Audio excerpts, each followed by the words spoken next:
Chomo rigari mwaziri hotelini toba korari wa serikali Mheshimiwa Geoffrey Ruku nigo aikira na somo igoyomo hasensemo ya Ukambani nsemo ya bunge ya Mwala hase enere negati yababwatani kurwa sensemo yo bagendrere komocha Mheshimiwa Stephen Kalonzo Musyoka murabi kyama kya Wiper hase okobase serikali asegeka egetambe kurendeta ikirani timbagendra sensemo yo Mheshimiwa Ruku niga abodrie okoboria kwa bananchi na bwega bara kurwa sensemo ya Ukambani aho barabake ase serikali hasate biri babwate sio murabi wensene serikali yabono ndabachikonyara kwa bakonyora magendro. Mimi niliona Kalonzo Musyoka pale mbele North amecamp hapo. Mimi nikasimama nikauliza watu ya mbele.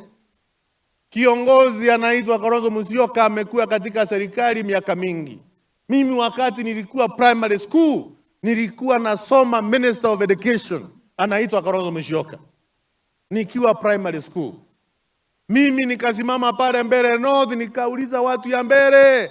Kalonzo amekuwa hapa wiki kama 3 mfululizo.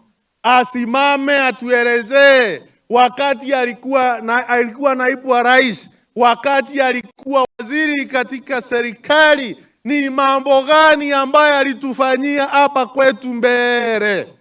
Sikuwekelewa hata jambo moja kwa mkono. Mnanielewa?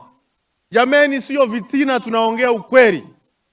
Siasa ya kutumia jamii ili ukae kwa viti bila maendeleo bila kuonyesha kitu yoyote ambayo umefanyia wananchi. Hiyo siasa imepitwa na wakati. Kwa sababu ya umaskini, mtoto wako nyumbani, kuna watoto wengine ambao wanaenda shule, wanabeba chakula, mwingine hajabeba chakula. Kweli ama uongo? Na hiyo inakuwa ni mbaya sana, kwamba huyo mtoto hata inamuaffect. Sasa tukianza mpango mzuri wa chakula katika mashule yetu, hata itasaidia watoto wengine zaidi watoke nyumbani waelekee katika mashule, kwa sababu pale katika mashule kuna masomo na pia kuna chakula. Au ni basio? Kwa wakati tulizungumza na waziri, akasema tutapangana vizuri ndio watu wa Mwala na sehemu nyingine katika Ukambani ziweze kusaidika kwa chakula cha kutosha.